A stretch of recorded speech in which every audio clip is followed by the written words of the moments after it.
A hole in your roof isn't just a leak. It's a full breach of your building envelope. Rain, wind, animals, debris, everything gets in. And here's the real cost. Ignore it for 12 months and a $350 to $1,000 repair turns into $12,000 to $50,000 in structural damage. That's a 34 to 143 times multiplier. Let me show you how to fix it before that happens. Most roof holes come from storm impact, fallen tree limbs, wind-driven debris at 60+ miles per hour, and large hail over 1.5 inches. The ASCE 7 standard shows roof edges and corners take 2 to 3 times the wind load of the center field. Secondary causes include raccoons chewing through deteriorated materials and foot traffic damage during maintenance. Here's the honest answer. Emergency tarping. Most homeowners can handle that. It costs $20 to $100 in materials and buys you 1 to 4 weeks, but permanent repair, only if the hole is under 2 square feet and the rafters are intact. Ladder falls cause over 500,000 injuries annually according to the CDC. If you see a cracked rafter, stop. That's structural. Call a licensed roofer.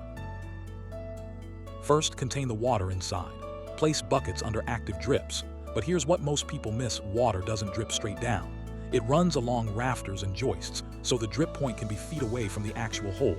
Use a flashlight in the attic to trace the stream, and photograph everything before you touch it. Your insurance adjuster needs that documentation. Outside now. Spread a heavy-duty tarp at least 4 feet past the hole on all sides. Here's the critical part. Don't just weigh it down. Lay 2x4 battens across the tarp and screw through into solid framing with 3-inch deck screws, not into sheathing alone. Wind will rip off bricks and sandbags, but screwed battens hold.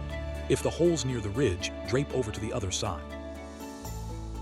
Back in the attic, examine every rafter within 3 feet of the hole. Look for cracks, splits, or deflection. Probe the decking ends with a screwdriver. If it sinks easily, the wood is rotten and damage extends beyond what you can see. Critical difference. OSB edges swell when wet and delaminate fast. Plywood handles moisture better. If any rafter is cracked or split, this is no longer a DIY job. If the structure is sound, cut back the damaged decking to the nearest rafter on each side. Set your circular saw to sheathing depth, 7/16 for OSB, 15/32 for plywood. The new CDX plywood patch must rest on rafters on all 4 edges.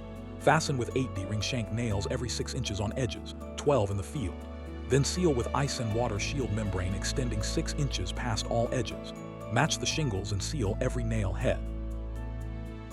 Good news, a roof hole from storm damage is one of the clearest insurance claims you can file. Fallen trees, windstorm debris, large hail are all named perils under standard HO3 policies.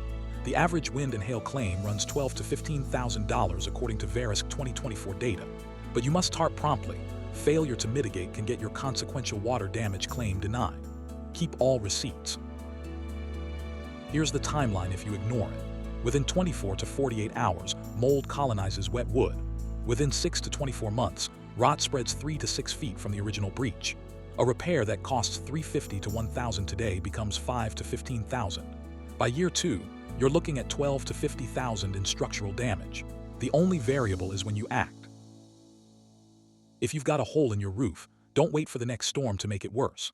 Lifetime Xteriors offers free inspections across the Chicago suburbs, Downers Grove, Naperville, Schaumburg, Wheaton, and beyond. We're Owens Corning Preferred Contractors with manufacturer-backed warranties. Call 630-541-9092 or visit lifetimexteriors.com. Subscribe for more guides that save you thousands.